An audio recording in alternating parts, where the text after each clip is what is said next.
I'm Marnie Hughes in Chicago, and this is Missing. Each week, we feature a missing person case from across the country.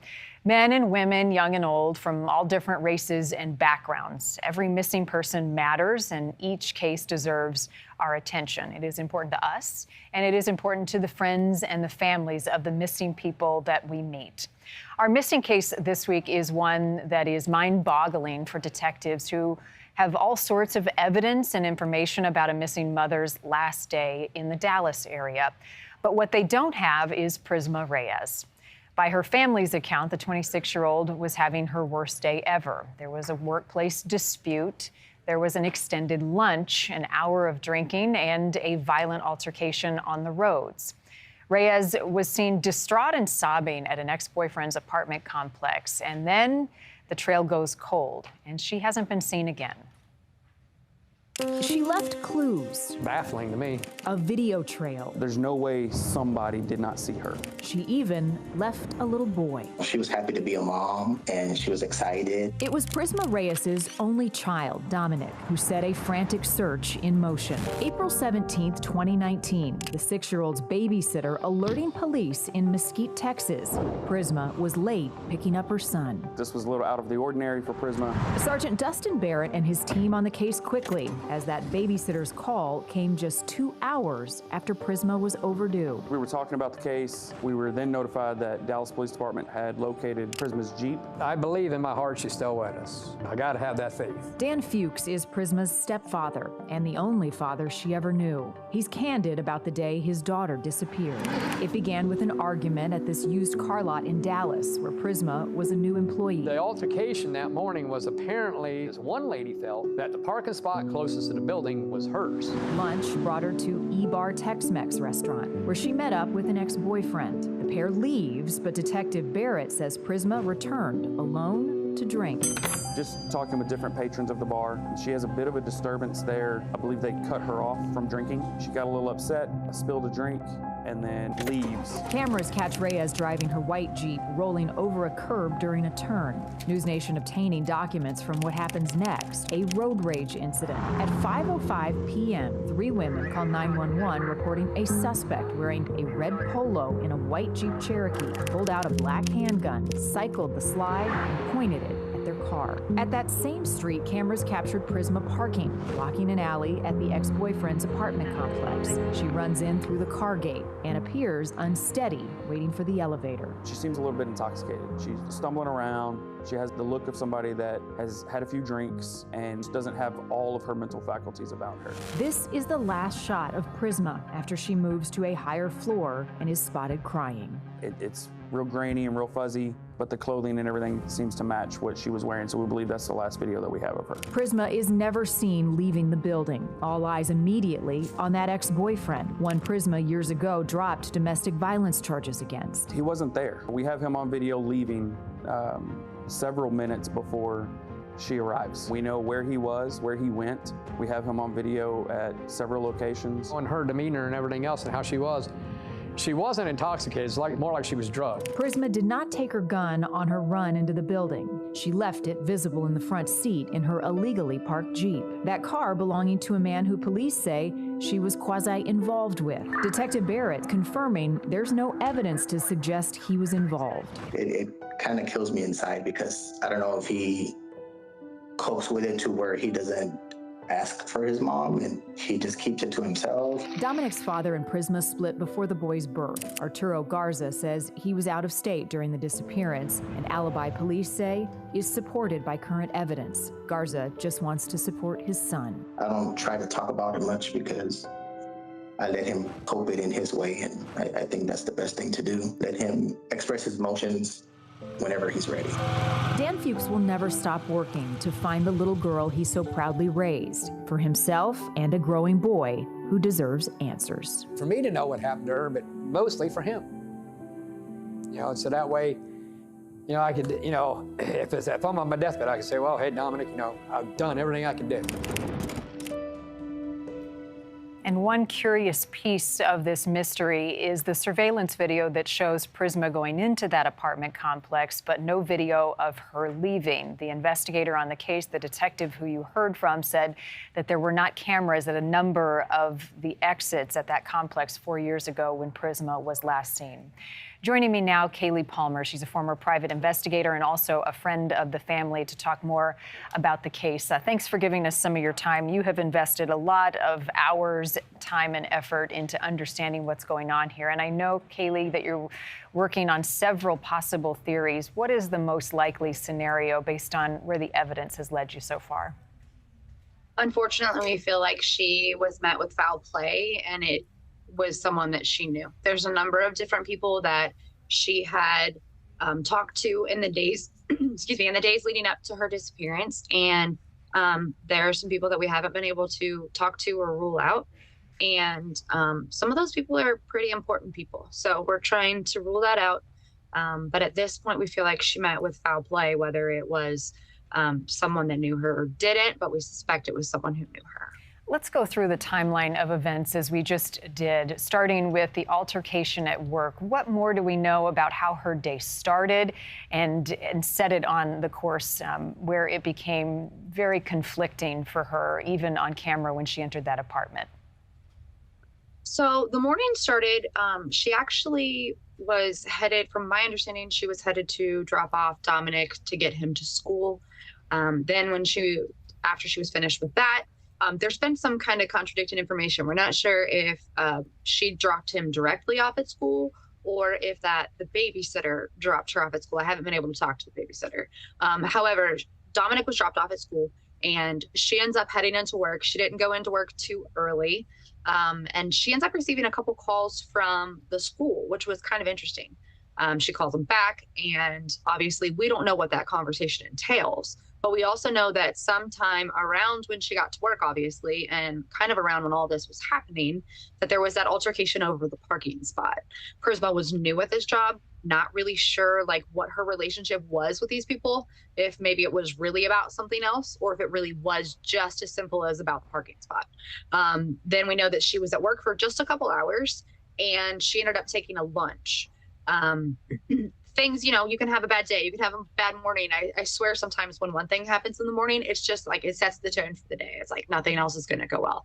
That can happen. And it just seems that in her leaving to go to lunch, which unless she was working just a short shift, which it didn't seem like she was, it was kind of early, but she ends up heading over to meet her ex-boyfriend. And things just take an interesting turn from there. But leading up to it, I mean, it even seems interesting. And we do know that her mother had texted her sometime between the time that she was at EBAR and the time that she, got to work or so, and was telling her about the incoming storms. And other than that, we really don't have a whole lot. We have a lot of people that she contacted that day. We have their side of the story on who we've been able to talk to, but there just seems to be a lot of unfortunate circumstances that happened that day. Right, and I'm real curious about this road rage incident, this altercation on the road where she's in the white Jeep and flashes a gun. What more do we know about what happened there?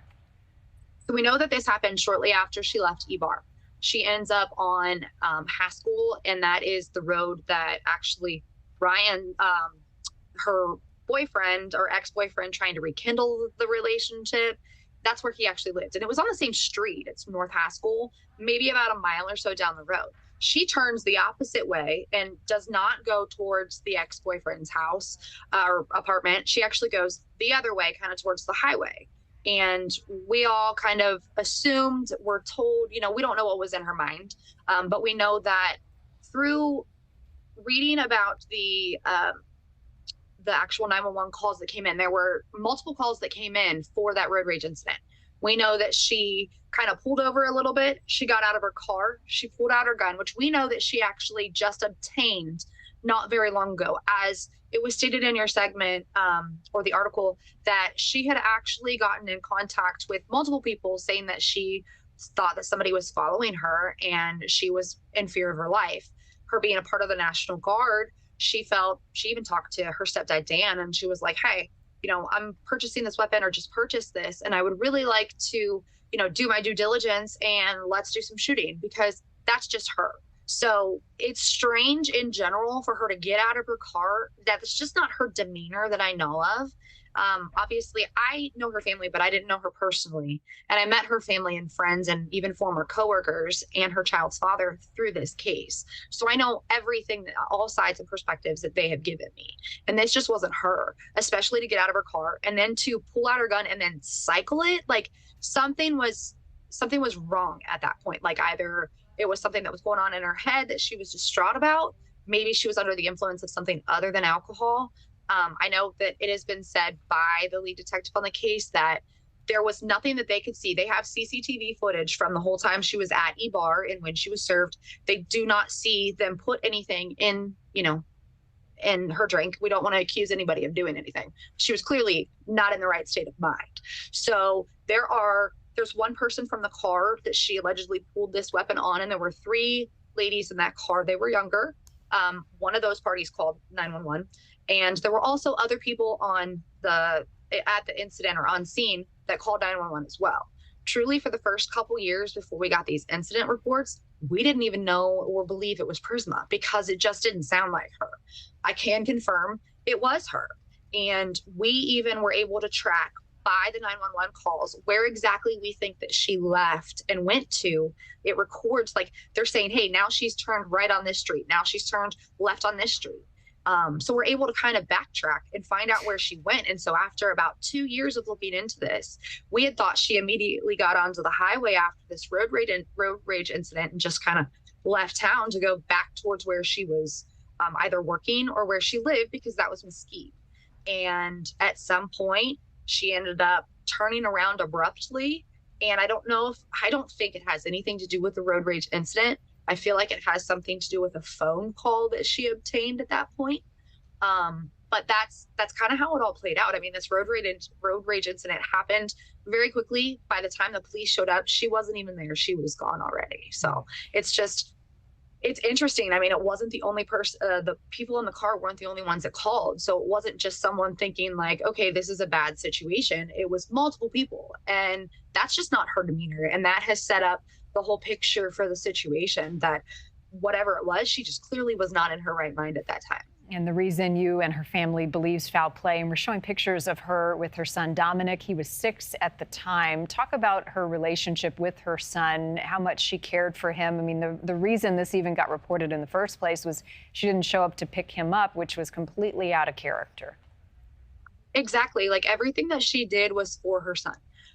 She had other kind of jobs that she would do here and there. She was a former paralegal. There were some things that I am presuming and my team are presuming that happened that may have led her out of that, or at least like for the time being, maybe why she went to the car lot to be a receptionist. It's a big transfer in jobs, you could say, and she did some other things. And we know that all the extra things that she ever did, she always did for Dominic. And no matter what she was doing, where she was going, that little boy was always the center of her world. And if there was ever going to be anything that happened to her, like there's no way she wouldn't tell someone. Like she had a brother and a going to be sister-in-law who is her sister-in-law now. She's missed their wedding.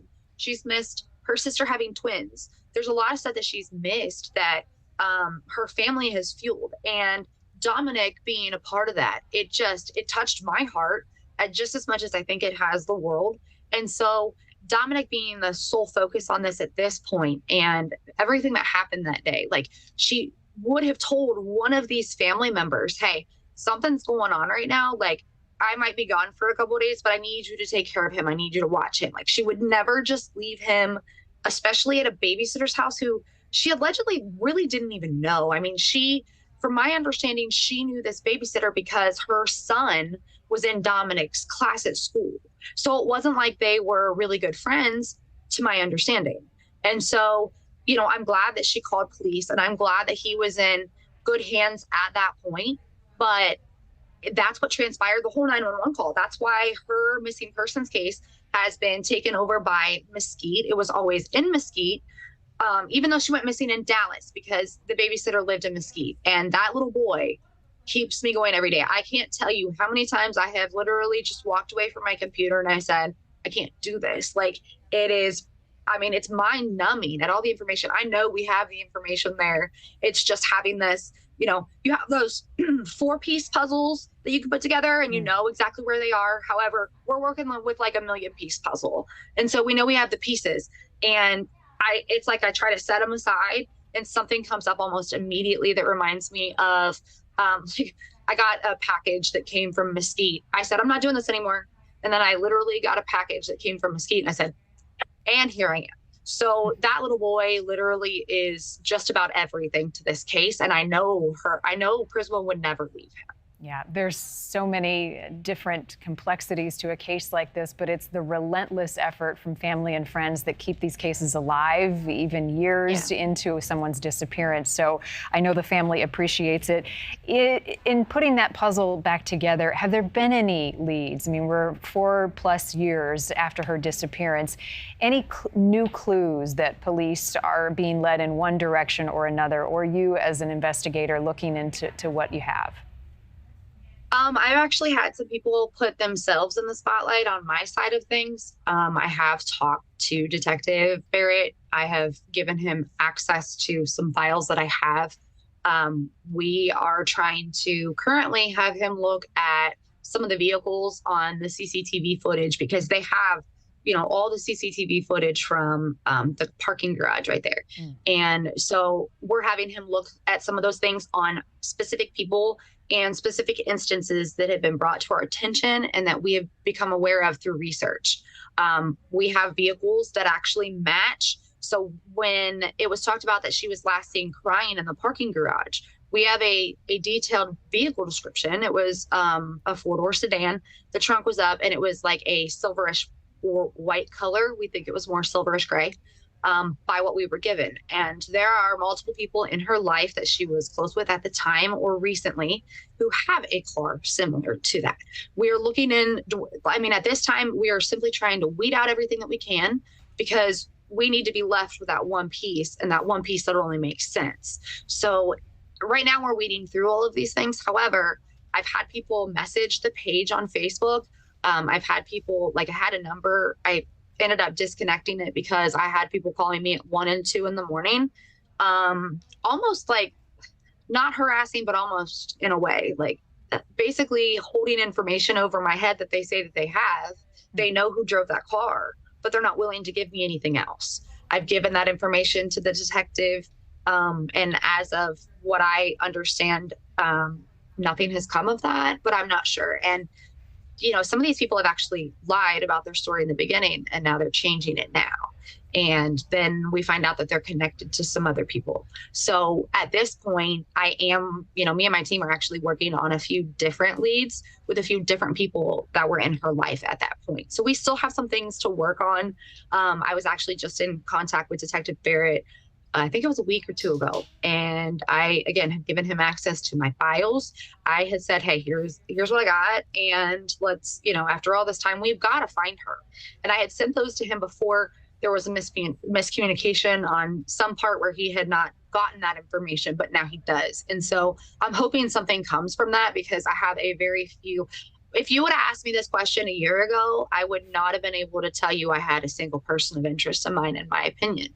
If you ask Detective Barrett, last I heard is that they were able to say that everybody that she had talked to that day that she went missing, they've cleared, quote unquote, cleared to the best of their ability, like her ex. That she met with and was on the phone with. They have video of him other places. So they're doing their due diligence. I get frustrated with them sometimes, but if in reality, I don't think people understand that in Dallas, so many people go missing. There were a few ladies that went missing under similar circumstances as hers a couple years later, or within the first few years of her going missing. And one of the mothers I had been in contact with, and she said, I just talked to the Dallas detective who was on my daughter's case. And I asked him if he had had any time to look into her to find out where she was, because she's disappeared. This is not like her. They had 8 cases. The detective had 8 cases put on his desk that day, and hers was one of them, and he had not gotten a chance to look at it. Right. Come to find out, I think it was about a year or so later, she was found deceased. And it's not always for a lack of trying. It's an overabundance of these cases. And there's red tape when you're going from one police department to another. Like Detective Barris with Mesquite, this happened in Dallas. So you kind of have to make sure that you're balancing everything. And hopefully the information that we're getting to him now, with what we've been given, since some things have kind of been put into place, I'm really hoping is going to generate some very good leads and potential for them to investigate further. Yeah, well, you're certainly doing your homework, and in every single one of these cases, getting the person's picture out there, having it circulate on social media. It takes one person who knows something and can come forward. So, Kaylee Palmer, thank you for your passion on this case, your connection with the family.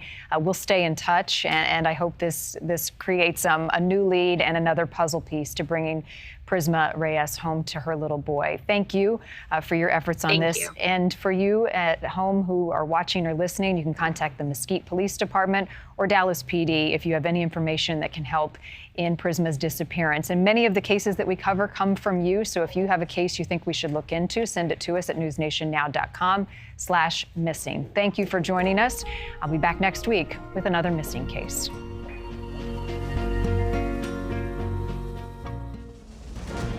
Thank you for joining us. I'm Marnie Hughes, and this is Missing on NewsNation.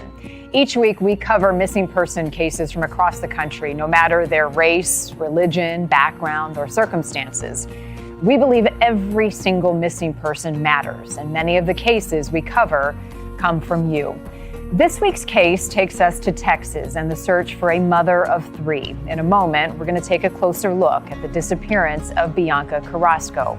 Her sister will be joining us to talk more about the investigation, and a former FBI agent will also be with us who has been looking into this case. First, we have a few other cases we'd like to update you on this week, beginning with the mother of Madalena Cojacara. She has pleaded guilty of not reporting her daughter missing. Madalena vanished around Thanksgiving 2022. This is a case we have covered extensively. Madalena was last seen publicly getting off of a school bus in Cornelius, North Carolina, about 20 miles north of Charlotte. Diana Kojikari and Christopher Palmeter, Madalena's stepfather, are awaiting trial on charges of failing to report her missing. According to the county judge, because Diana Kojikari is not a U.S. citizen and has now pleaded guilty to a felony, she will likely be deported. Madalena was just 11 years old at the time of her disappearance. Footage from December 2022 shows a young girl with a man in Sugar Mountain, North Carolina. Police say the footage was consistent with the appearance of Madalena and her only known blood relative in the U.S. However, to this day, investigators have not been able to confirm where this little girl is. Cornelius police are asking anyone who can help in this case and investigation to call 704-892-7773 or the North Mecklenburg Crime Stoppers line at 704-896-7867. The search is on for this man, 53-year-old Atio Brillenborg. He was last seen in Malibu Saturday, May 18th. According to the Daily Beast, Brillenborg's father, who shares the same name, is the stepfather of Princess Tatiana of Greece and Denmark. Brillenborg was last seen in a neighborhood of luxury homes and estates near Escondido Falls, California. The Los Angeles Sheriff's Department says there is concern for his well-being, and they're asking anyone with information to contact the Homicide Bureau at 323-890-5500. More than 10,000 of you have watched our story on Julie Vesegalt online. Julie is an aviation enthusiast who left her apartment in January, never to be seen again. Julie was living in Elk Grove, California at the time of her disappearance, and although she was having some struggles, I spoke with her sister and a friend who say they do not believe that Julie would have left without telling them where she was going. Based on the things that I know of her, I've known her nearly 20 years, and she always reached out on a post stating that she needed a hug or is there anyone able to talk?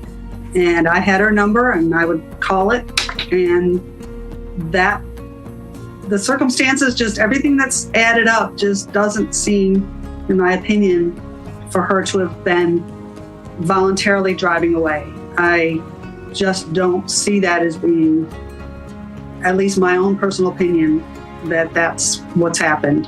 I think something more sinister may have happened to her. A photo of Julie's car was spotted on surveillance driving through town around the time she vanished. She did have an appointment that day at the DMV that she never showed up for, and her car has not been located. It could be the key piece to solving this case. The car is a 2005 Toyota Camry. The center console has wood grain, which sets it apart from a lot of other models. There's also minor damage on the front left bumper in the front of the driver's side of the vehicle. If you have any information that can help bring Julie home or answers to her family, contact the Elk Grove Police Department at 916-478-8299. In our missing segment this week, we take you to Texas for a case we got a lot of viewer requests to cover. Bianca Carrasco was 29 years old, a registered nurse with 3 young children at home when she disappeared in 2016. 8 years later, her family says they are no closer to getting answers. We reached out to the San Antonio Police Department for any information that they could give us on this case and investigation. They have not responded to our request. We also tried to speak with Bianca's husband, who allegedly told police that she took off one night after an argument. That story has never sat well with Bianca's friends and family, who say she would never have abandoned her kids. As a nurse and a mother, she dedicated her life to helping others, and now her family is asking for our help and yours to find her. A new billboard in San Antonio and a renewed push to find Bianca Carrasco, missing since 2016. She is still the funniest person I've ever met to this day. The fond description of a beloved sister, also a wife and mother with a huge heart. Very compassionate, and that's what made her a wonderful nurse. We all just kind of became friends and hung out. Julie Stinson met Carrasco in nursing school, both young moms. She says Bianca's husband was often away working in the oil fields, but they seemed like a cute couple. I saw him tie her shoes whenever she was pregnant instead of her having to bend over. But Bianca's sister says by the time the couple moved to San Antonio, their relationship was rocky, and Bianca's husband frequently shared their troubles with family members. It was almost like he was panicked that he was losing her. Bianca, meanwhile, was said to be confiding to coworkers about an affair she'd had and her husband's reaction when he found out. She was sharing a lot with her coworkers about what was going on, and they actually knew a lot more than I did. They said she even joked as she left work the Friday before she disappeared. Well, if I go missing, you know what happened to me. Giovanna says that Sunday she spoke to her sister around 2 p.m. and offered to come take the kids to get them away from the fighting. She told me, no, it was okay.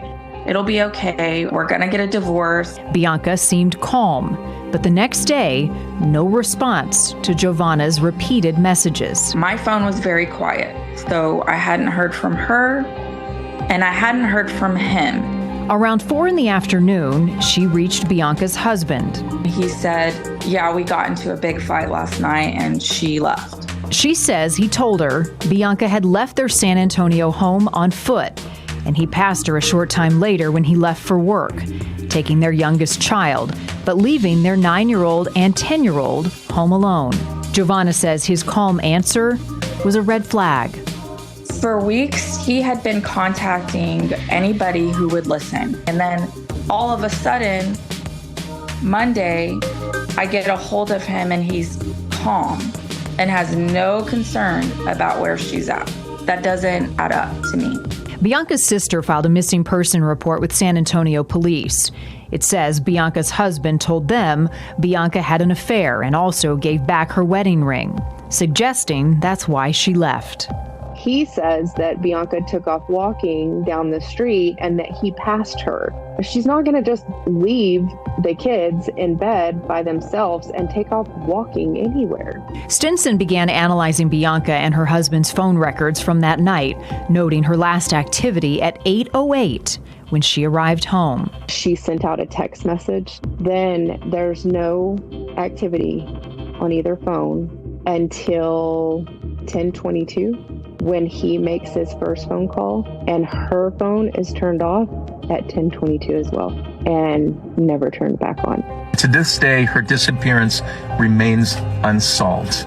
The group, Project Abstensis, made up of former law enforcement, is now posting about the case.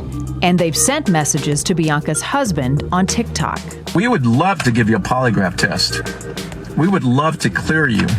And since there's been little to no progress on this case, it's frustrating.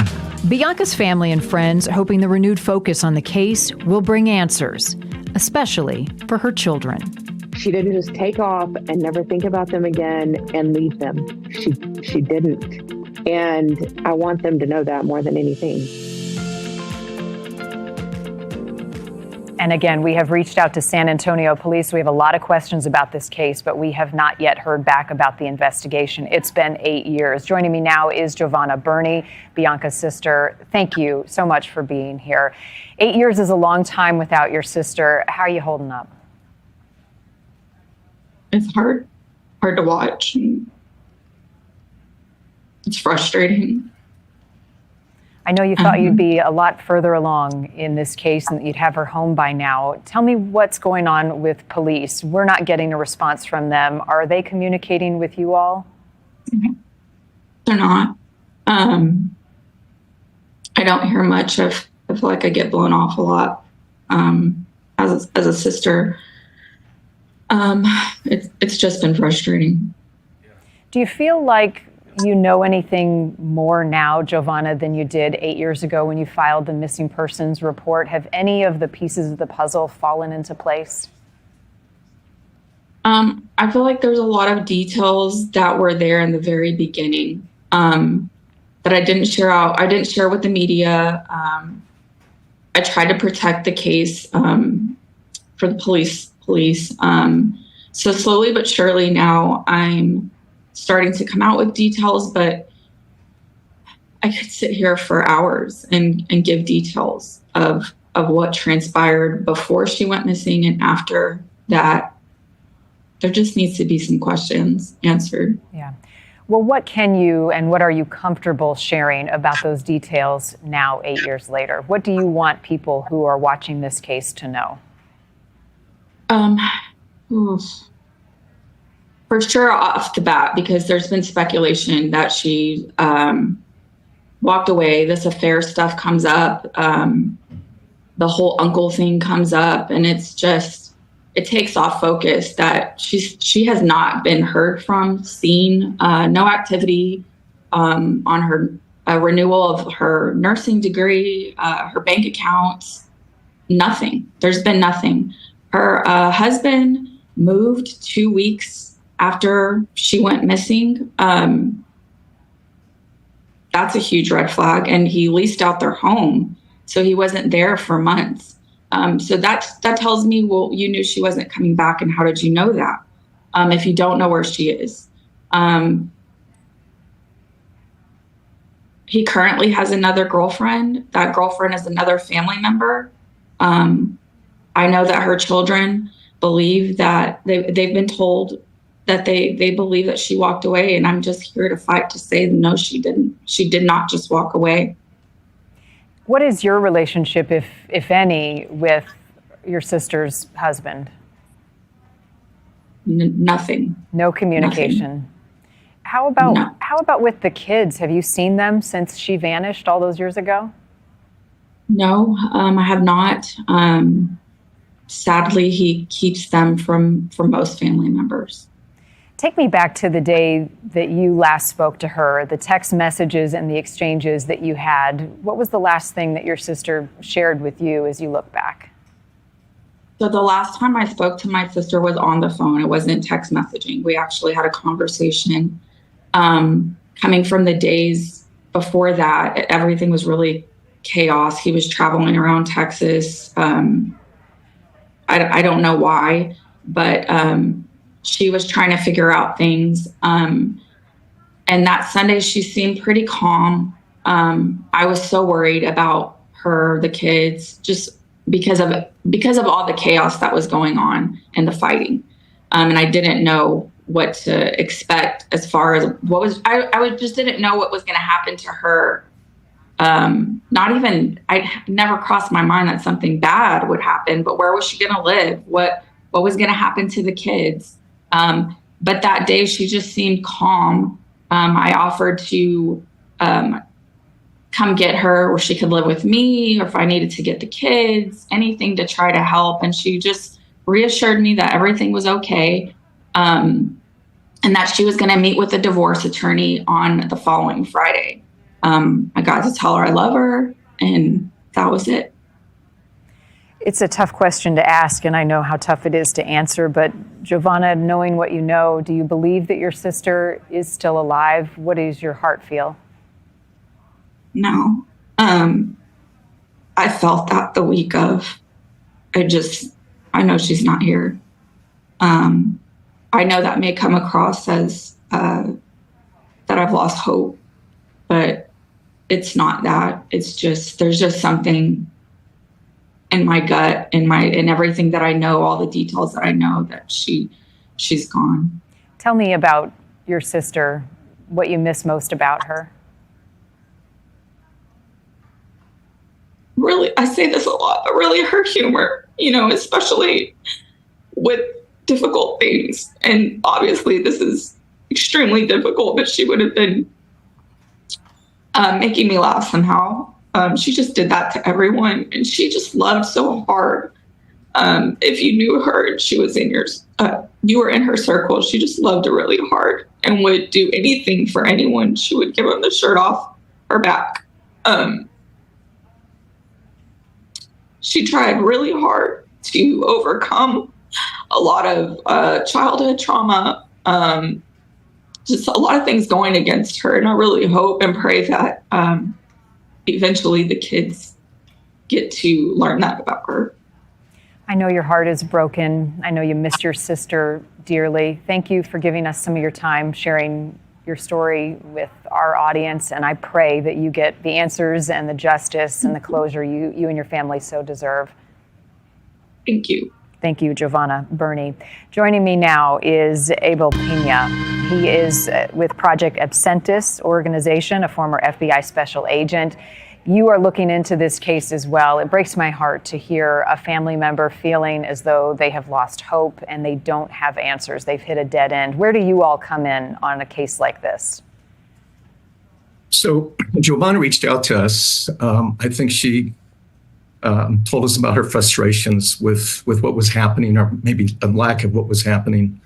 And she reached out to our organization. We are comprised of retired FBI. I've got a number of other agents and retired intel personnel. And what we do is we go out and we assist, we augment kind of the police resources. And so Giovanna reached out to us. We told her we can look into it. We can try and talk to the police and work with them. And we did do that. We've talked to the police. The San Antonio Police Department has a cold case squad with only 2 detectives. And San Antonio, I believe, is the 7th largest city in the country with only 2 detectives. And so they have just an enormous amount of cases. And so we came in, we spoke to the family, spoke to Giovanna, and we offered our assistance to try and kind of determine what happened. And where did you land? What have you been able to uncover? Well, we talked to a number of people. We've talked to some of Joe Daniel Carrasco's friends, and we have yet to talk to Joe Daniel. We'd like to talk to him. We've offered, obviously, to get him in for a polygraph. I think he initially agreed to take a polygraph when he was first interviewed back 8 years ago. And we have decided just to take it upon ourselves and just readdress that with him, see if he's willing to take a polygraph. I've got a staff that can do it. It shouldn't take that long. And if he's willing to sit with us and talk to us, I mean, the polygraph offers just a number of ways to either determine whether he was involved or exonerate him almost completely. And has he been receptive? Has there been any response to that invitation? there's been no response at all. And I know reading between the lines is something that you do as a detective with your experience in the FBI. Where does that leave you in an investigation such as this?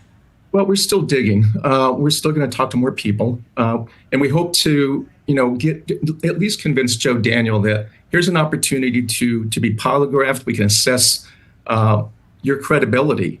Right now, I think a lot of folks will look at him as a primary suspect. He was the last person that Bianca saw, or that he saw.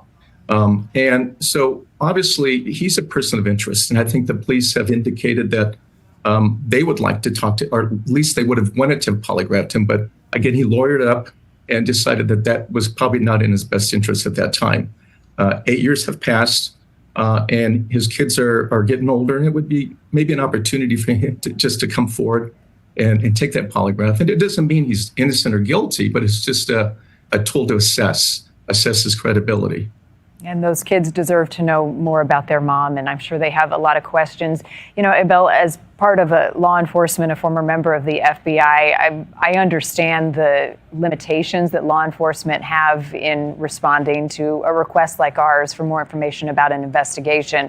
They have to keep a lot close to the vest, but how hard is it resource-wise to continue to look into a case like this after years have passed, and what, if anything, is happening now that would give the family hope for some answers?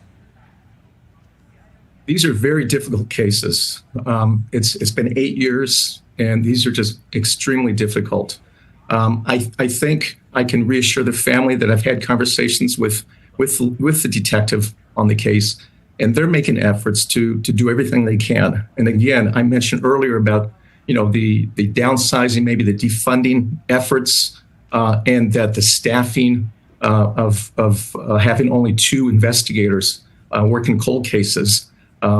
Maybe that's something that should be looked at as well. Maybe there should be more, because there are just a number of missing persons cases, a number of unsolved cold cases in that squad.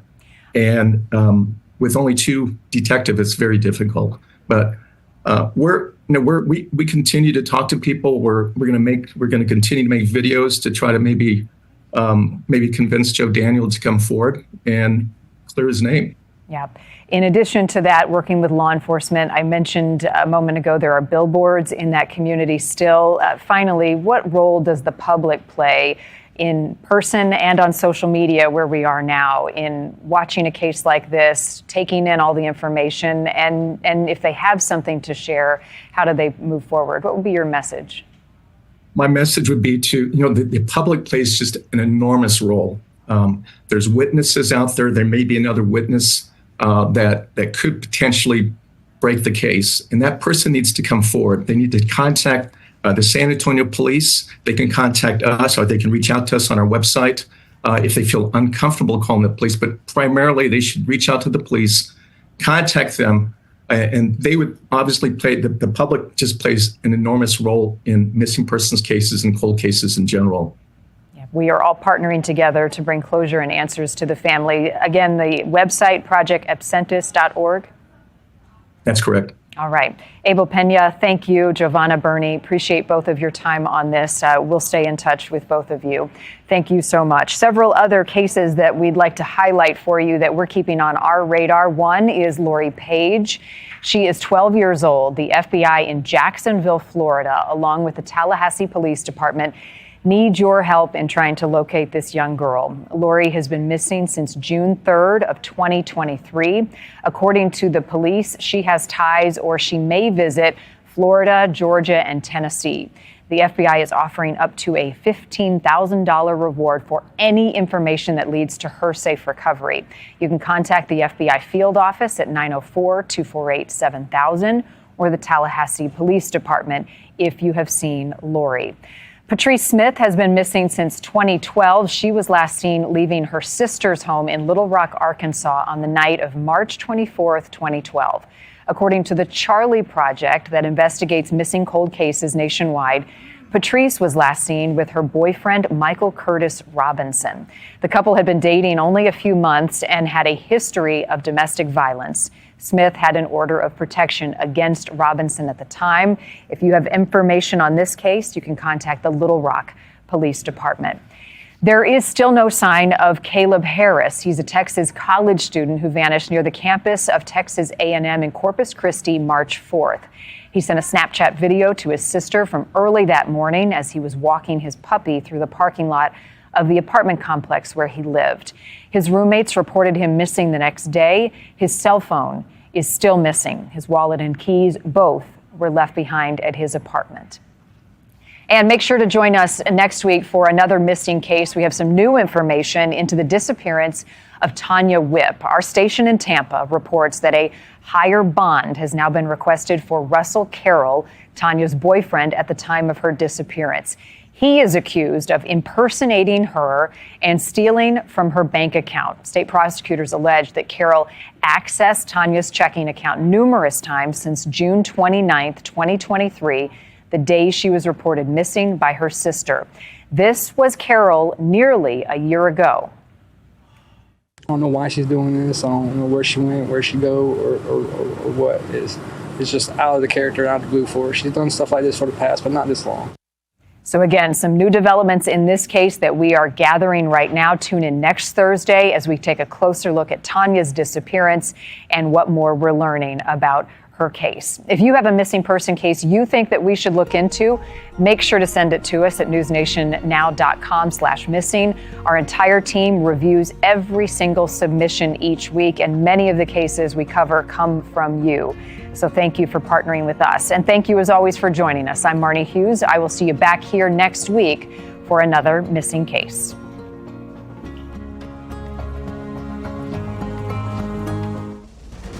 Thank you for joining us. I'm Marnie Hughes, and this is Missing on NewsNation. Each week, we cover a missing person case from across the country, no matter their race, religion, background, or circumstances. Every missing person matters as a family, friends, and even complete strangers looking for them. That is where you come in. By watching and sharing each of our cases, our hope is we can together find answers and offer closure. This week's featured case is also a NewsNation exclusive. Until now, Samantha Tapp's case has never been featured on TV, and it's hard to imagine since this teen from Texas disappeared from her home south of Fort Worth nearly 20 years ago. But that visibility is more important now than ever because her family and private investigators believe Samantha could still be alive, and they say she's left a trail of clues. These things sort of like breadcrumbs, perhaps. The problem is we are unable to verify them or confirm them, so we don't know that they are, in fact, breadcrumbs of Samantha Tapp. Coming up, we are talking to a private investigator about the details of this case and also possible sightings. And Samantha's sister, Kendall, details the very last time she saw her sister. First, though, some other updates on missing cases that we continue to follow. Newly unsealed court documents reveal that authorities believe Aisha Degree, this is the little girl who vanished from North Carolina in 2000, was the victim of a homicide. Aisha was just 9 years old when she disappeared from her home in Shelby, North Carolina. At the time, it was believed that she left on her own, taking a small backpack with her in the middle of the night. Well, that backpack was later found by a construction crew on a site more than a year later, wrapped in plastic. New this week, there is a batch of recent search warrants revealing that DNA tests returned 2 positive samples in the case. Investigators linked those results to a couple and their daughter. That couple is described as suspects. No criminal charges, however, have been filed, and no one has been arrested in connection to her disappearance. Aisha's case is one that we have covered in our Missing series, and my colleague, Marky Martin, traveling to Aisha's hometown, spoke with Aisha's mom. Even if she's dead, we need to know. We deserve to know. Another case we're following, sadly, police in Wisconsin say remains found this month are in fact Elijah View, and an Amber Alert in that case is no longer active. Devastating news for so many who were holding out hope that this little boy who disappeared in February would be found alive. Elijah was just 3 years old. His mom and her boyfriend are behind bars and had previously been charged with child neglect. An active search continues for Tyler Weathersby. Tyler is from Sioux Falls, South Dakota. He left for a walk on September 4th, a neighbor capturing it on their security camera, and Tyler has not been seen since. The police chief says he's never seen so much public interest in a case. A search for Tyler Facebook page is now set up, and his family and friends are hoping that his story is shared far and wide to bring Tyler home safely. Here's the most recent update from police. The detectives are exploring pretty much every lead, every possibility we have that has come in. We can't go into details on what we've done or what we need to do. At this point in time, it's not a criminal investigation, but certainly things could change. Tyler's 31 years old. He was last seen wearing a white T-shirt, black shorts, and a beanie. Anyone with information is asked to call the Sioux Falls non-emergency line at 605-367-7000. We've got another update in the disappearance of Sebastian Rogers. He's a teen from Tennessee whose case has garnered lots of national attention. A YouTuber who goes by the name Bullhorn Betty was in court accused of harassing and stalking Sebastian's mom and step-grandparents. Court documents claim Bullhorn Betty, whose real name is Andra Griffin, violated 3 separate orders of protection in the case, which barred her from live streaming about the case and talking about the family. Sebastian's father, on the other hand, says she is only trying to help find his son, Sebastian. Now to our featured case this week, 20 excruciating years. That is how long a Texas family has spent waiting for word on what happened to Samantha Tapp. It'll be 2 decades next month that the Texas teenager seemingly walked away from her life in a small town south of Fort Worth. Just 16 years old, she left a trail of secrets and sightings. The beauty of small-town Burleson, Texas. The ideal place to grow up, build a foundation, but not for all. There obviously was abuse. She definitely believed in corporal punishment.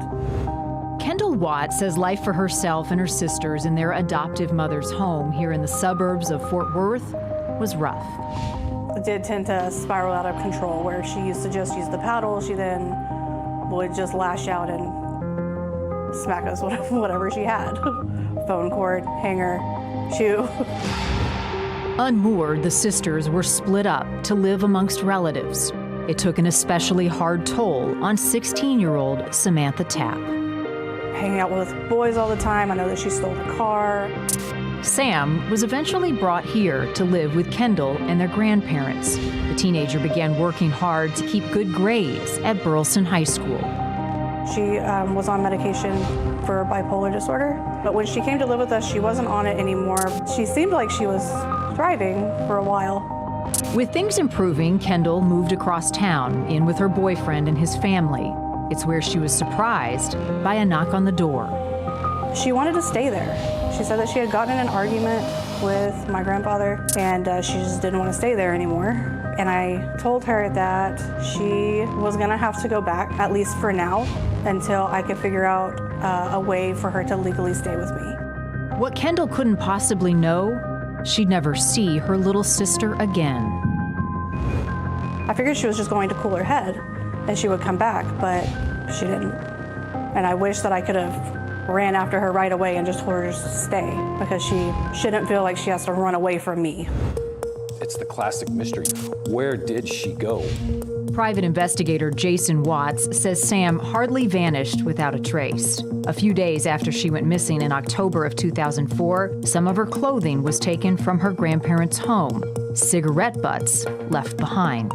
When I first began looking into the case, there was nothing. I mean, all you had was a flyer on the internet. That's it. No podcast, no news articles online, nothing. Classified as a runaway, weeks passed and then months with no word from the 16-year-old. Where did she go? What has become of her? Why has she not made contact with any family in almost 20 years? Watts, who was brought onto the case years later, says Burleson police did not get crucial sightings throughout the years in real time.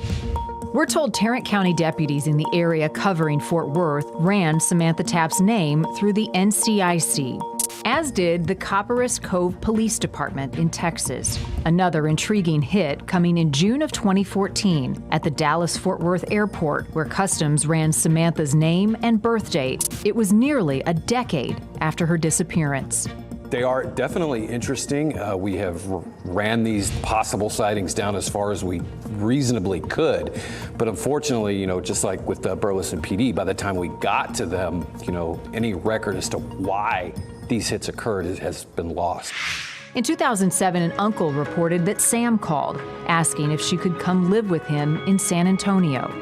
Then at some point she called back and said never mind, she wasn't coming there, that she had met some man, and that she was moving to Melbourne, Florida, which, I don't know, is weird. This is what Samantha might look like now, as a woman in her mid-30s. She is not wanted or being sought after for any reason. If that is the reason she is scared to come forward, she does not need to worry about that anymore. Sam, your 34th birthday is bittersweet. Only a loving sister is left waiting. Did you follow your dreams to become a vet? Are you still singing? And do you know that I've never stopped looking for you?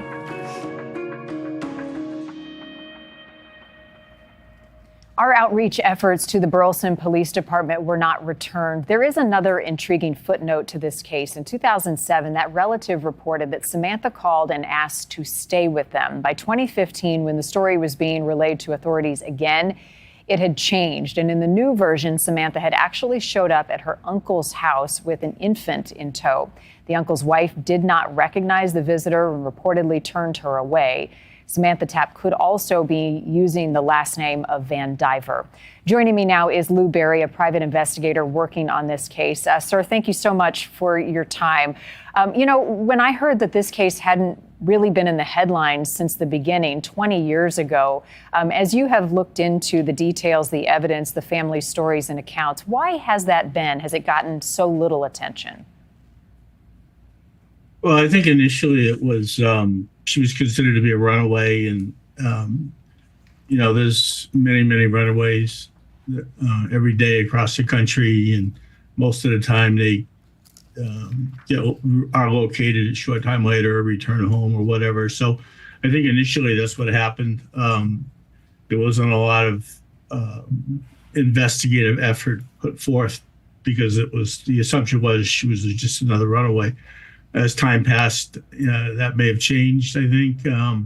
But it certainly has only been in the recent maybe dozen years or so that these types of cases really have garnered the attention that they're now getting.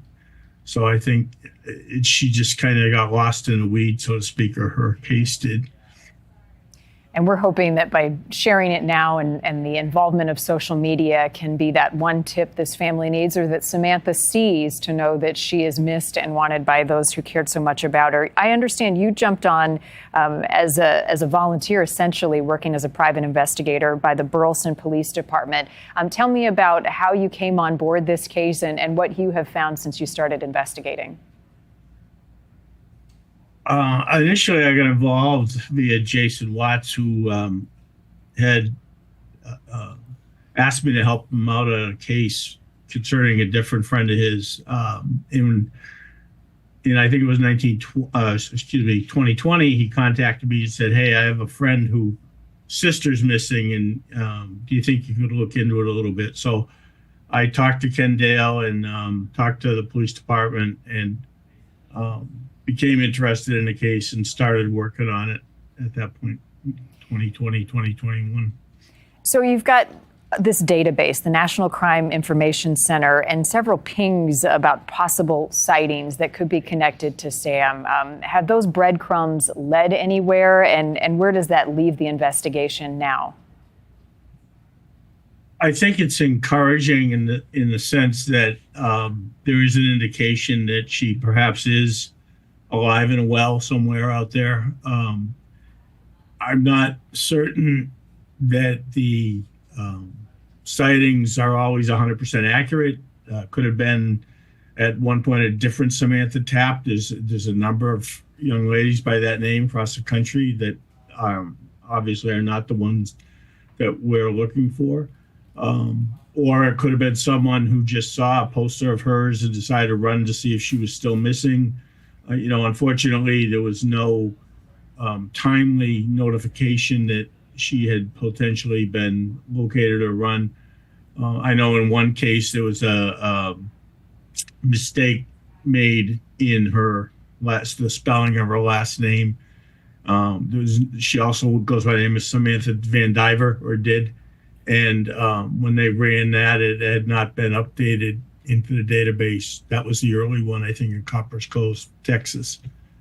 So the Van Diver, that got me too. Was that earlier in her life she had gone by Van Diver, or after she disappeared, that was a name she was going by? No, she had gone by that name previously, Samantha Van Diver, and then went by the name Samantha Tapp. So which name she would use is arbitrary. We're assuming she would be using Samantha Tapp, but that isn't necessarily true. She may be using Samantha Van Diver, or she may have changed her name completely. Okay. We were hearing from that other private investigator a moment ago, and he said the message to her if she's out there is, you didn't do anything wrong. You haven't committed any crimes. Your family just wants you home. Why might she think that, based on what you know about her background, her childhood, and the time that she disappeared, that she might be under the impression she was in some trouble? Well, I think when she initially disappeared, that was her fear, certainly. And that's probably why she did not come back right away. She was afraid she was going to be in some serious trouble. Anything that she may have done as a juvenile is long past now and is no longer a factor. But she may have gotten comfortable in a different lifestyle and just not wanted to return to being Samantha Tapp. We don't know. We're hoping that she's alive and well somewhere, but obviously there's also the possibility that something serious happened to her and she's just no longer with us. So we don't know. In your extensive experience, Lou, as a private investigator, what are the biggest challenges in a case like this, especially given the fact that it's 20 years? That's a lot of what makes these cold cases or so-called cold cases difficult, is you have to go back and start from scratch. And when you go back 20 years, people's memories are different sometimes. Sometimes reports aren't available. You can't locate potential witnesses. And I think in Samantha's case, since there was a pretty lengthy investigation done in 2015, and nothing was turned up then. So it's just hard to try and piece together information when you don't have a starting point, so to speak. We know she went missing, and we know perhaps she's been seen a few times since, or at least the indication is her name has been run through in the NCIC, but other than that, we really have no place to start looking. So publicity like this is ultimately what's going to resolve this case, at least in my opinion. I know in your work you have to investigate every possible theory. Do you have a hunch here as you look at this case? Not really. I think there are just so many possibilities. I hate to jump to any conclusions. I do believe she was alive and well for a while, and I think sometimes what happens is you get false leads that you put too much credence in and maybe lead you off in the wrong direction. For instance, the statement that she was going to Melbourne and the call was from a spoofed number. So there was really no confirmation that she was ever in Florida. She may have been, we don't know.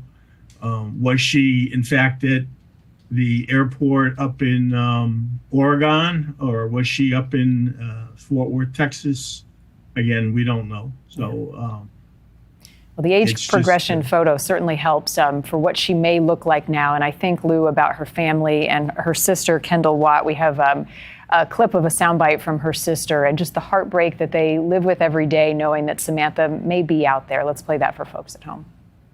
Yeah, it's very hard. I miss having her present, like she, having been adopted and her being the only family that I had as a constant. It's hard to not have that now. Lou, how closely are you working with the family? Off and on, I try and keep in touch with Kendall as much as I can. Certainly, if something comes up that she has a question on, or looking for some information, I help her out. If I hear anything or if there's any indication, I'll contact her. We check in now and then just to see if there's anything new. But it's very difficult on these families. That it really takes a toll on them, and it's one of the hardest parts, I think, of these cold case investigations is dealing with the families and understanding what they're going through, the ups and downs and the hopes and the despair that they feel on these long-term missing person cases. Yeah, private investigators often fill a void, right? It's the unknown for these families. I mentioned the Burleson Police Department. Is there still an active investigation, or has this case gone cold? Well, Burleson, when I initially talked to them, they were very cooperative, or as cooperative as they could be. Much of the information relating to her was when she was a juvenile, which under Texas laws is protected. So they were unable to really share much with me. However, they went out of their way to find a way, and actually I signed a contract with them as a consultant on the case, which allowed access to the reports. And that was very helpful. And they, I believe, would love to have this case solved. Do they have the resources because of their current caseload? That's a different question. So I don't know how much they themselves are actively pursuing things, just because they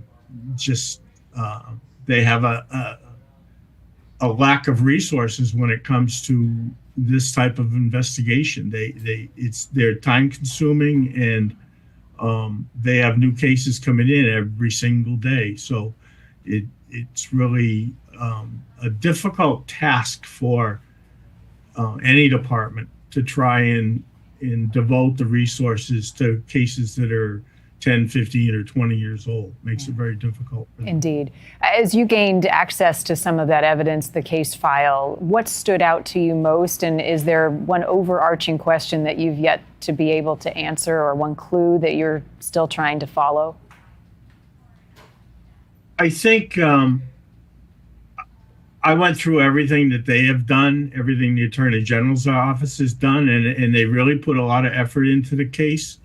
It gets to the point where there's nothing to follow. There are no more leads. And I, went through everything that they did and recontacted people and spoke to people when I could locate them. And there's nothing really, to me. I think what differentiates this case maybe a little bit from some is that there has been potential contact with her over the years. In 2005 and 2011 and 2014. So there's a pattern there that if those contacts were in fact accurate, that she is still alive and well out there somewhere, which really gives the family hope. In many of the cases that we get through the nonprofit that I volunteer with, their person disappears and there's just no sign of them again. And obviously, that makes it much less hopeful that they are alive and well out there. But I think in Samantha's case, it's very, very possible that she's perhaps, settled down, got a new life, changed her name, gotten married, whatever, and wants to leave her old life behind. And that's fine. I understand that. She's an adult. She can do what she wants. But if she could just contact her family and her sister Kendall and let her know, hey, I'm okay. That would go a long way to ending this mystery surrounding her for the family anyways. Yeah, well, hope is that fuel that keeps these families invested and engaged and gets them up in the morning, that their person is out there. So Samantha, if you see this, please let your family know that you're okay. And to the public, if you see Samantha and you recognize her, were around at the time of her disappearance, please come forward. And certainly the age progression photo helps. Lou Berry, private investigator on this case. Thank you, sir, for your time. We'll stay in touch. If you have information, contact the Burleson Police Department about Samantha Tapp's disappearance. That number is on your screen. Next week in our Missing series, a little girl who vanished from a playground in New Jersey. Dulce Alves was 5 years old when she disappeared on a September day. Authorities say they are not giving up in the search to find this little girl. They have 17 new tips. And next week, we're going to show you the sketch of a man who is still a person of interest in this case, and new information on a reward as well, and a new age progression picture of what Dulce may look like now. Nearly all of our cases come from you. If there's a missing person case you think we should know about, send it to us at newsnationnow.com/missing. You can also send us tips through our NewsNation app. I'm Marnie Hughes in Chicago. This is Missing on NewsNation. As always, thank you for watching and being our partner to bring closure to each and every one of these missing cases. I'll see you next week.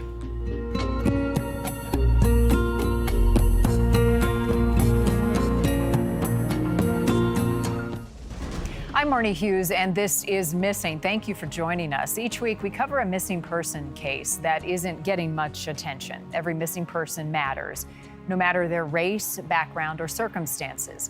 By highlighting these cases and sharing their stories, we believe every case is solvable. And together, we can bring answers to the family and friends of the missing. This week, our featured case takes us to Spring, Texas. A teenage girl vanishes after getting off her school bus. Allie Lowitzer had made a plan with her mom to get off the bus and then walk a stretch of road to her job to pick up her paycheck and then walk back home. You're going to walk straight to work. You're going to text me, let me know that you're there, and you're going to text me and let me know if you're going to work. Well, that text never came. Joanne Lowitzer came home to an empty house that day and no Allie. That was 15 years ago. Coming up, we're going to take a closer look at the events of that day and talk to both of Allie's parents about the investigation into her disappearance. Before we get to that, I have several other missing cases I want to share with you, starting with a teen found safely. After 20 days, 17-year-old Adriana Bussey has been located, and she is safe. Her disappearance on July 17th from Carthage, Missouri, sparked a massive search in her community and surrounding areas. Stacy Bussey says her daughter was found 4 hours away. Carthage police say Adriana voluntarily contacted authorities by the phone and then turned herself in. She, as I said, is safe, and arrangements are now being made to reunite her with her family. Police say this was not an abduction, and at no time was there a threat to the public. They also say the incident was isolated and no criminal activity is suspected. We're just thankful Adriana is home safe. Another arrest in the case of a missing realtor from Huntsville, Alabama. Ronald Dumas Jr. vanished in December of 2024. His car was found hours away in Memphis, Tennessee. Police now have Kiera Clark in custody, one of 5 suspects wanted in Ronald's disappearance. She's charged with aggravated kidnapping, trafficking for a commercial sex act, assault, and burglary. 4 other people were also arrested in connection with this case, and 3 others are still wanted. Nobody has come forward yet that can point us to where Ronnie is. So that's the biggest thing right now, is just trying to find that one person or multiple people. Somebody knows where he's at. This case remains under investigation. We also have an incredible story of survival to share with you after 13-year-old in Missouri vanishes. Dakota Trinkle Jr. was found safe at the bottom of a 240-foot ravine 4 days after he went missing. Dakota was out skateboarding at the time when he disappeared. He suffered a traumatic leg injury, and he was out there in the elements for 96 hours without food or water. He was then airlifted to the hospital, according to the sheriff, and is now recovering. Good news there. All right, now to this week's featured case. Joanne Lowitzer found us on social media asking for help, desperately trying to get the word out about her missing daughter, Allie. Hi, my name is Joanne Lowitzer. I live in Spring, Texas, and I joined TikTok to help spread the word about my missing daughter. Her name is Alexandria. We call her Allie for short. Allie was 16 years old when she got off the school bus that day in Spring, Texas, a suburb north of Houston. 3 witnesses reported seeing her stop at the corner to send a text. She was supposed to walk home from there, or first to get her paycheck at her job and then home. The first time her mom had given her permission to make that walk, but Allie never showed up.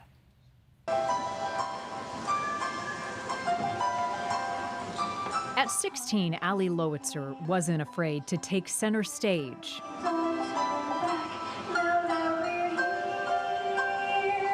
She loved softball and volleyball, fishing with her family, and being silly with friends. But her real passion was art. Like one of the peppers from our garden. Her mom, Joanne, has saved many of Allie's pieces, now a source of pride and pain. It's been 15 years, and I look at her artwork and I'm like, I still have all of this that she left that still exists. Allie is in every single room in my house.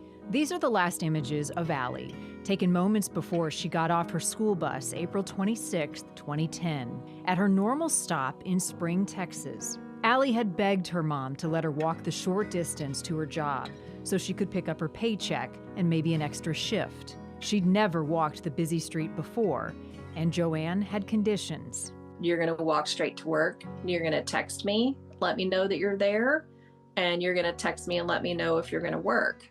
Instead, Joanne came home to an empty house and no text. Just thought, okay, well, she must be busy with work and she can't text me back immediately. Several more texts and no response. 8 o'clock rolled around, 8:30 rolled around, So finally 8:45, because I knew they closed at 9, I went up there and I was going to tell her what was what, And I pulled up right in front of the doors and all the chairs were on the tables. No one's there. Panicked, Joanne called police and Allie's father, who lived nearby. So my thought was, well, she's just being rebellious and she's probably out with somebody, didn't want to tell you. That changed the next morning. Allie was the type that she loved to go to school. She didn't want to miss school. That's where all of her friends were. For her to not be there to get ready for school was a huge red flag for me. The big question, had Allie ever made it to Burger Barn? The owner and several other workers said the same thing. He said that no, that she didn't show up, that he hadn't seen her. The school bus would have come from that direction and stopped right here. Joanne has retraced her daughter's route hundreds of times, where she stopped to text her boyfriend, then turned to walk the short distance out of their development, down the busier quarter-mile stretch to the first intersection, and the strip mall where Burger Barn used to be. Video surveillance was looked for in the area, and there was nothing in the immediate area that would point us in the right direction of which direction she went to or if she left with somebody. Sheriff's investigators say it wasn't unusual for the restaurant to close early if it wasn't busy. The owner and the employees who worked there at the time, and even prior employees who worked there, they were all cooperative and cooperated with our investigation. Months of searching the woods around the neighborhood yielded no clues. Allie's colorful backpack and cell phone gone. Her parents left staring at that stretch of road. It's a straight shot to the strip center where the Burger Barn was, so you really couldn't get off the beaten path, so to speak. I strongly believe that somebody knew exactly what they were doing, and they did it fast. A bench at the local park honors Allie's memory, and her birthday, February 3rd, is now recognized as National Missing Persons Day. After 11 years, Joanne finally brought herself to paint over the chalkboard walls of Allie's bedroom. But she treasures her other walls, filled with Allie's art. my baby did this. And it makes me really proud. On the other hand, it makes me very sad because I literally will daydream about what she would have created if she was still with us.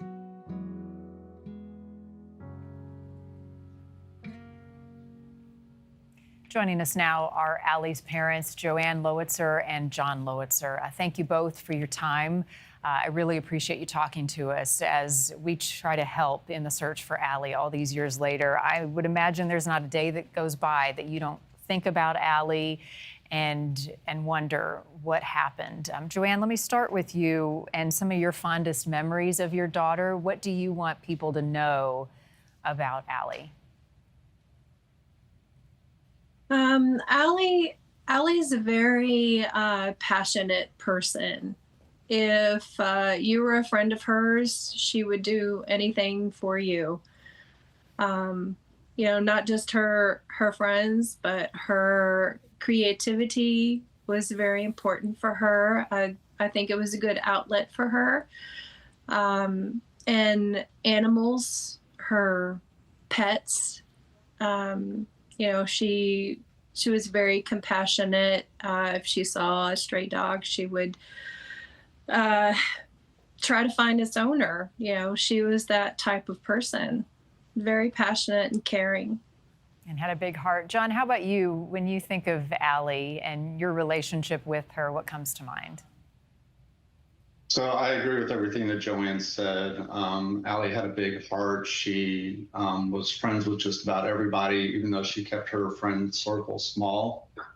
She kept a lot of people very close to her. She loved outdoors. She loved fishing. She loved Girl Scouts, being involved in softball, so very active. Just a very, very bright person, very creative.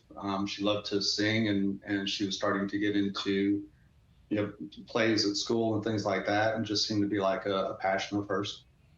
Joanne, what was going on in Allie's life at the time that she disappeared? Were there any things that you look back on that then became red flags, or did things seem normal? No red flags. Things did seem pretty normal. She went missing on a Monday, so that weekend was normal. Her new boyfriend was at the house. He was teaching her how to, ride a skateboard and, just enjoying each other's time, playing video games and laughing and joking. And it was very typical.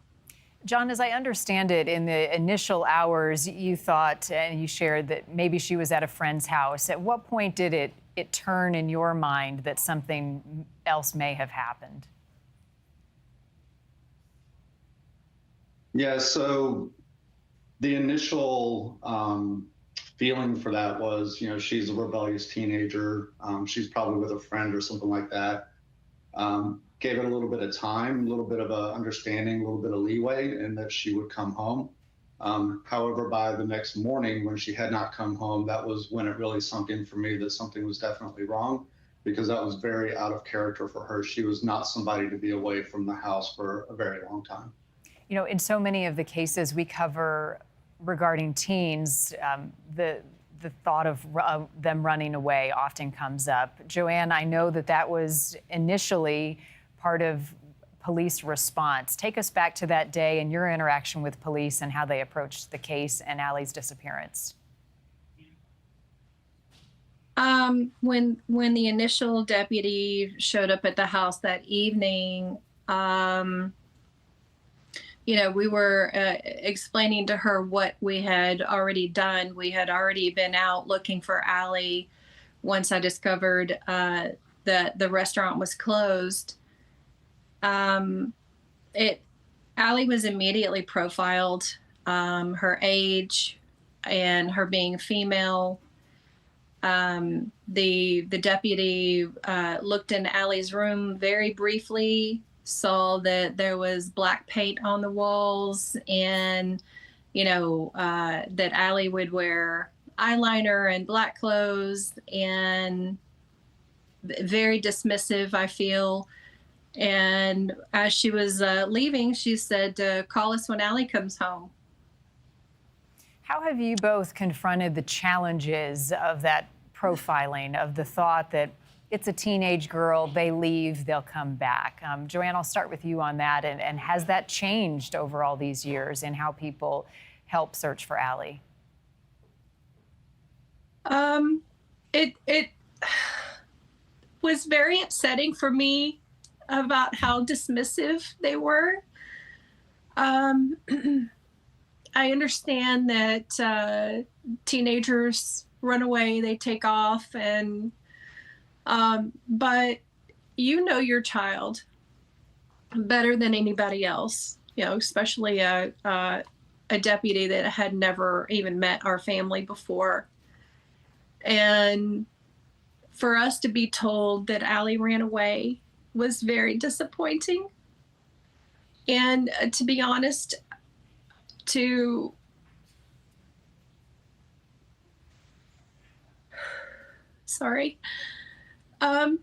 had the label of a runaway until she was 18. And then when she was the legal age of an adult, they could no longer label her that. John, what are your thoughts on that, and how much investigatively do you believe you all lost in those initial hours and days, if that was, in fact, the approach? Yeah, so the initial contact with law enforcement was that night, and, the officer was like, well, she's probably out, she'll come home, don't worry about it.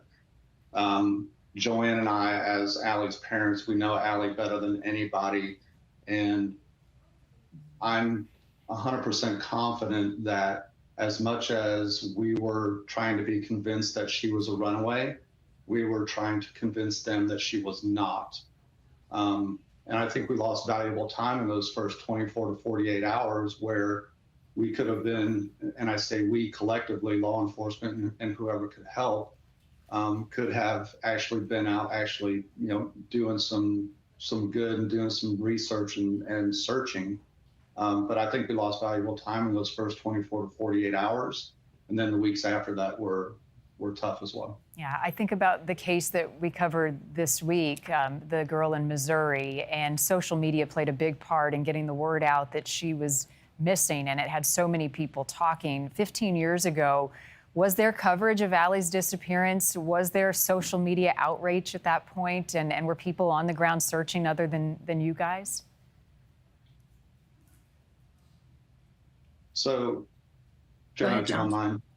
So at that time, 15 years ago, there was social media platforms like MySpace, and Facebook was really just kind of in its infant stages. So I don't think that there was that much of a social media presence. I think Allie might have just started to have a Facebook account, and she was not active on it. So the social media aspect of it, I don't think was there. A lot of the legwork was done by myself, Joanne, our immediate family, our immediate friends, and literally just plastering the area with flyers that we had made, homemade flyers with pictures, and going to different places and asking questions. And as information was coming in, we would go talk to people and we would try to follow up on those leads. So that was a lot of that manual work, if you will. We didn't really have the social media presence at that time. So you only have, the evidence of the footage of her on the bus, and then witnesses that say they saw her texting on that corner. Joanne, what about her phone? I know that both of you continued to pay for the phone, hoping that it would ping or that she would call home. Let's start there. Is that your best piece of evidence right now? And do you know at this point who she was texting? We do know that her last text after she got off the bus was to one of her friends, asking what they were going to do that evening and if they could get together and hang out. That it did go missing with her everything. That the bus footage shows her backpack, her cell phone, her school ID, everything went missing with her. And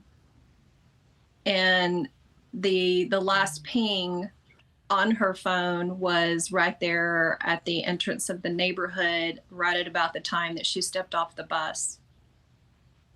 And John, as we look at the images of Allie and those who were there at that point, do you have any suspicions on anyone who was in the area? And do you have any theories at this point about what happened after she got off that bus? It's really tough to say if there is a specific person or anybody as a person of interest, because we just don't know. She just kind of like up and vanished, and we really don't have any witnesses, which makes it really, really tough.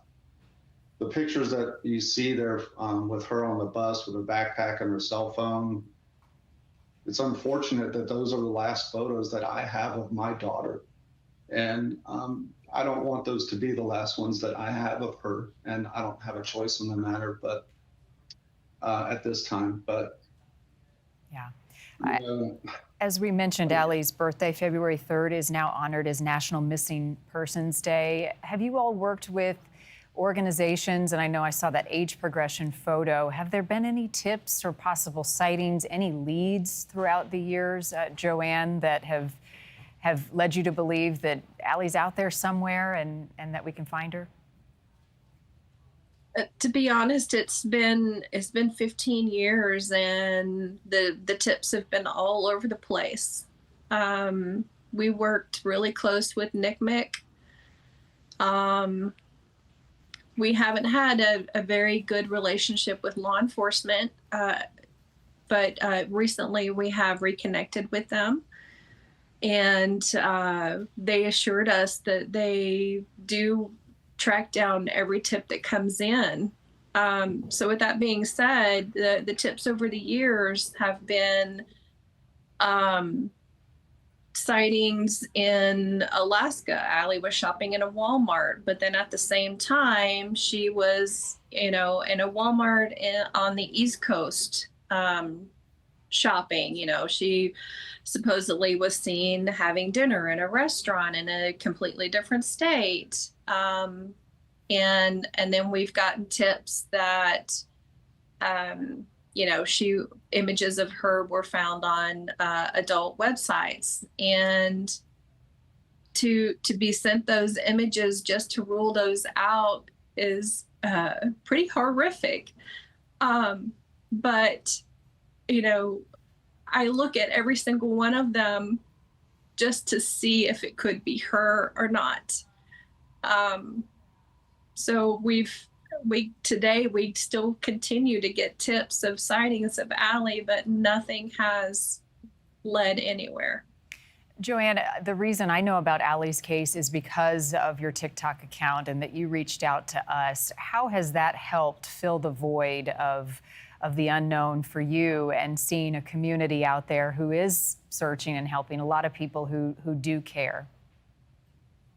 I was very skeptical of TikTok at first, because you hear that people just go on there and make silly videos. And, a friend encouraged me to go on there just to see what it was like. And I was very surprised about the missing person and true crime community that is there, and the help and support that they offer.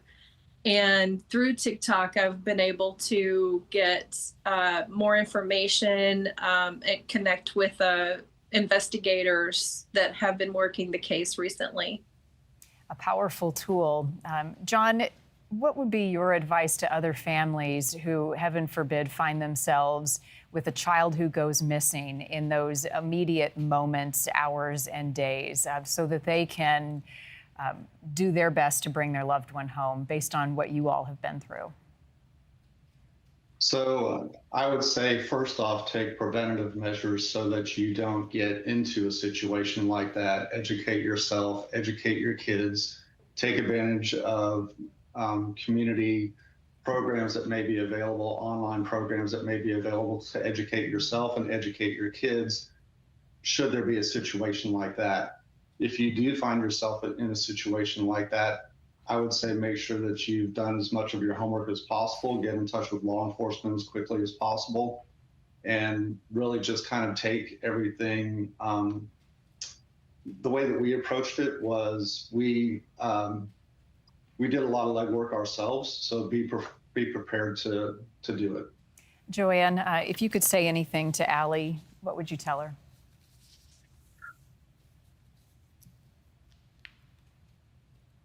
I would tell her that I love her. And that if she is alive out there somewhere, that we're not going to stop until we find you. So don't give up hope. Joanne and John, thank you. I know it's difficult, but I appreciate you giving us some of your time and sharing part of Allie with us. And we are here to partner with you and help as you continue to look for her. Thank you to you both. Thank you so much. If you have any information that can help in this case and bring answers to this family about what happened to Allie Lowitzer, you can contact the Harris County Sheriff's Office, Detective Timothy Hayes on the case. If you have a missing case you think we should investigate, visit our missing page on newsnationnow.com. Many of the cases we cover come from you. You can also find me on TikTok, Missing with Marnie. Sign up for our weekly missing newsletter as well for the latest missing cases that we're working on. I'm Marnie Hughes in Chicago. As always, thank you for joining us. Thank you to Joanne and John. I'll see you back here next week for another missing case.